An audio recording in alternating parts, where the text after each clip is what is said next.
दोस्तों, मैं हूँ खुशी और आप सुन रहे हो श्रेया की कहानी। श्रेया को रिया की बात सुनकर बड़ा अचंभा हुआ। उसने कहा, तुम्हें क्या लगता है तुम कौन हो? समझती क्या हो खुद को तुम? रिया श्रेया को याद दिलाने के लिए थप्पड़ मारने ही वाली थी, लेकिन अचानक से उसके सुंदर चेहरे के भाव बदल गए। एक ही दम से वो बड़े प्यार से बोली, जो भी हो तुम्हें जल्दी घर लौट आना चाहिए। आखिर मैं तुम्हारी बड़ी बहन हूँ, मुझे तुम्हारी फिक्र है। श्रेया ने हैरानी से उसके बदलते हुए भाव देखे। वो कुछ समझ नहीं पा रही थी। उसने पीछे मुड़कर देखा। उसको पता ही नहीं चला कबीर कब उसके पीछे आकर खड़ा हो गया था। एकदम से रिया ने पीछे खड़े इंसान को बड़े आकर्षण के साथ देखा और उसकी आंखें चमक उठी। कबीर का सुंदर चेहरा देखकर उसने एकदम से खुद को ठीक ठाक करना शुरू कर दिया। उसने नई नई सर्जरी कराई थी और वो उस वक्त काफी सुंदर भी लग रही थी। उसको पहले लगा था कि राहुल ओबेरॉय परफेक्ट है, वो बहुत सुंदर है और बेहद अमीर भी। लेकिन कबीर के सामने राहुल को खुद भी अपने कम होने पर शर्म आने लग जाए। उसका ऑरा सबसे अलग था और साफ तौर पर जाहिर था कि वो बाकी मर्दों से बहुत अलग था। रिया उसकी तरफ बहुत आकर्षित हो रही थी और अपना आपा खोने ही वाली थी, लेकिन कबीर ने उसको बस एक नजर देखा और फिर उसने अपनी नजरें श्रेया के सहमे हुए चेहरे पर टिका दी। वो डर के मारे सफेद पड़ गई थी। उसका चेहरा सुबह जैसा था वैसा नहीं लग रहा था। उसकी लंबी पलकें तेजी से फड़फड़ा रही थी। वो ऐसे लग रही थी जैसे किसी पालतू पपी को किसी ने अभी अभी छोड़ दिया हो। क्या तुम्हारी तबीयत ठीक नहीं है? कबीर ने चेहरे पे बिना किसी एक्सप्रेशन के श्रेया को पूछा। श्रेया कांप रही थी।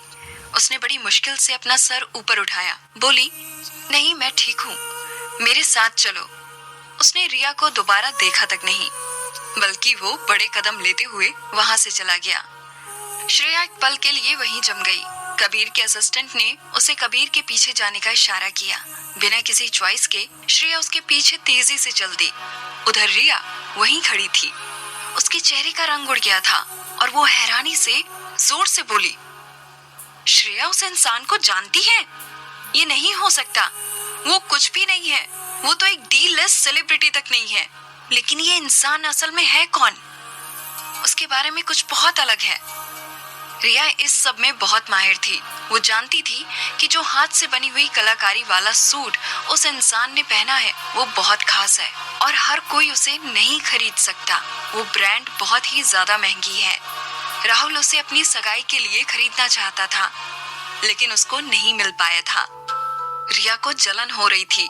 वो श्रेया को जाते हुए देख रही थी और उसको उससे नफरत हो रही थी। श्रेया कबीर के पीछे चलती रही। मदद के लिए शुक्रिया, उसने कबीर से कहा। कबीर ने बिना देखे उसको पूछा, लेकिन तुम यहाँ क्या कर रही हो?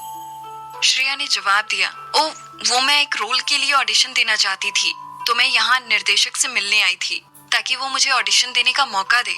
ओह, कबीर ने उसके हरे गाउन की तरफ देखा। वो उस कपड़ों में बेहद खूबसूरत लग रही थी। ठीक है, जब तुम्हारा काम हो जाए तो मेरे पास ही आ जाना, मैं तुम्हें घर ले जाऊंगा। ठीक है, श्रेया ने सिर हिलाया, लेकिन तुम यहाँ क्या कर रहे हो? मेरा परिवार इस होटल का मालिक है, उसने साफ साफ कहा। अच्छा, इसलिए? श्रेया ने मन में सोचा। वो बड़ी हैरान थी। इतना बड़ा होटल? उसने कबीर को बाय बोला और अपना काम करने चली गई। उसको जाते हुए देखकर कबीर अपने असिस्टेंट की तरफ मुड़ा और उसने पूछा, ये यहाँ ऑडिशन देने के लिए आई है? श्रेया जिस ओर गई थी उस दिशा में देखते हुए असिस्टेंट ने जवाब दिया, जी सर, मैडम एक फिल्म में रोल के लिए ऑडिशन देने आई हैं, जिसमें आपकी फैमिली पैसे लगा रही है ताकि उनके होटलों की प्रमोशन हो। जल्द ही शूटिंग शुरू हो जाएगी। आपके छोटे भाई इसमें मुख्य भूमिका निभा रहे हैं। कबीर ने उसी दिशा में देखा जिधर श्रेया गई थी और अपना मुंह नीचे करते हुए असिस्टेंट को निर्देश दिया, बाहर जाओ और कुछ इंतजाम करो। श्रेया जब अंदर गई तो उसको निर्देशक को ढूंढने के लिए बहुत मेहनत करनी पड़ी। वो बेशर्मी से उसके सामने चली गई और बोली, हेलो सर। निर्देशक ने हैरानी से उसकी तरफ देखा और पूछा, और आप कौन हैं? ओह, मेरा नाम श्रेया है, मैं एक अभिनेत्री हूँ। निर्देशक सब समझ गया और उसने जल्दी से श्रेया को जवाब दिया, देखो, अगर तुम ऑडिशन के बारे में बात करने आई हो तो मेरी असिस्टेंट से बात करो, ये सब मामले वो ही देखता है। ये निर्देशक बहुत फेमस था और उसका काम अव्वल दर्जे का था। इनके इस तरह नजदीक आना इतना आसान नहीं था, लेकिन इस तरीके के काम में कभी कभी मोटी चमड़ी का होकर ही काम निकलता था। मैं जानती हूँ सर, मैं यहाँ रोल मांगने नहीं आई हूँ। मैं तो बस आपसे मिलकर आपको ये बताना चाहती थी कि जब से मैंने ग्रेजुएशन की है तब से मैं आपसे बहुत इंस्पायर हुई हूँ। जितना भी काम आपने बतौर निर्देशक किया है उसे सबने बहुत सराहा है। आपका निर्देशन अतुलनीय है। सब जानते हैं कि अगर आपने कोई प्रोजेक्ट हाथ में ले लिया तो वो सुपर हिट ही होगा। मैं तो बस आपको। ठीक है, निर्देशक ने बिना ज्यादा रुचि लिए जवाब दिया। मुझे मक्खन लगाने से कुछ नहीं होगा। मैंने तुम जैसी कई लड़कियां देखी हैं। अगर मैंने एक बार ना कह दिया तो उसका मतलब ना ही है। श्रेया जब भी उससे बात करना चाहती थी, इससे पहले वो अपना मुंह खोलती और कुछ कहती, वो पीछे मुड़कर वहां से चला गया। उसने मुड़कर एक नजर भी उसे नहीं देखा।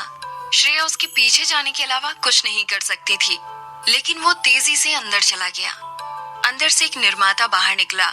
श्रेया को देखकर वो मुस्कुराते हुए उसकी तरफ बढ़ा। हेलो, अगर मैं गलत नहीं हूँ तो तुम श्रेया हो, है ना? वो हैरान थी। उसने जल्दी से स्माइल करते हुए कहा, जी हाँ सर, आप मुझे जानते हैं? हाँ, मैंने तुम्हारे शो देखे हैं। हालांकि तुम्हें ज्यादा बड़े रोल नहीं मिले, लेकिन तुम अच्छी अदाकारा हो, तो तुम्हें रोल चाहिए। श्रेया ने बड़ी धीमी आवाज में कहा, मैं तो बस ऑडिशन देने का एक मौका चाहती हूँ। निर्माता ने उसकी बात सुनकर कहा, ठीक है, मैं निर्देशक सर से बात करता हूँ। तुम आज से कुछ दिन बाद ऑडिशन देने के लिए आ सकती हो। श्रेया ने हैरानी से उसको देखा। उसको यकीन नहीं हो रहा था। क्या सच में? हाँ बिल्कुल, तुम बस दिल लगा के मेहनत करो। उसके बाद श्रेया वापस उसी जगह चली गई जहाँ कबीर ने उसे आने को कहा था। वो अंदर बैठा था और उसके हाथ में कुछ कागजात थे जिन्हें वो पढ़ रहा था। उसने आंख उठाकर देखा तो उसको श्रेया के चेहरे पे हल्की सी खुशी के भाव दिखे। जब उसने मुस्कुराया तो उसकी आंखें बड़े आकर्षक ढंग से लगभग बंद हो गई। तुम बड़ी खुश लग रही हो, उसने कहा। श्रेया ने बोलना शुरू किया, बिल्कुल, मुझे एक बहुत बड़े निर्देशक ने ऑडिशन के लिए बुलाया है। मैं जानती थी जब तक मैं कोशिश करती रहूंगी मुझे उसका फल भी मिलेगा। मेरा भी नाम इस इंडस्ट्री में बन रहा है। उस निर्माता को मेरा नाम भी पहले से ही पता था। मेरे अच्छे दिन जल्दी ही आने वाले हैं। मैं बहुत खुश हूँ। वो खुश हो गई और उसने खुशी के मारे कबीर की बाजू पकड़ ली और खुशी खुशी उसे झुलाने लगी। कबीर ने नीचे सर किया और भटके हुए हाथ को हैरान होकर देखा। वो अनजाने में अपनी उंगलियां उसकी बाजू पर फेर रही थी। वो अभी भी उसकी बाजू को झुला रही थी। जैसे ही उसकी नजरें कबीर की नजरों पे पड़ी, उसको एहसास हुआ कि कुछ गलत है और उसने जल्दी से अपना हाथ हटा लिया। माफ करना, वो मैं एक पल के लिए होश खो बैठी थी। मैंने ध्यान नहीं दिया। Really sorry. मैं दोबारा ऐसा नहीं करूंगी। कबीर उसको घूरता रहा, लेकिन उसको बिल्कुल भी ऐसा नहीं लगा कि उसकी बीमारी की वजह से उसको कोई परेशानी हुई हो। चलो घर चलते हैं। श्रेया खुशी से उछलते हुए उसके पीछे गई। उसके बॉडीगार्ड्स ने आगे चलकर उसका रास्ता साफ किया। उन्होंने उसके लिए दरवाजा खोला जैसे वो कहीं का राजा हो। कबीर को देखते हुए श्रेया ने सोचा कि ये सच में बाकी सबसे बहुत अलग है। कबीर, तुम कोई बहुत बड़े इंसान हो क्या? इस कहानी में आगे क्या हुआ जानने के लिए सुनते रहिए मुझे यानी आरजे खुशी को।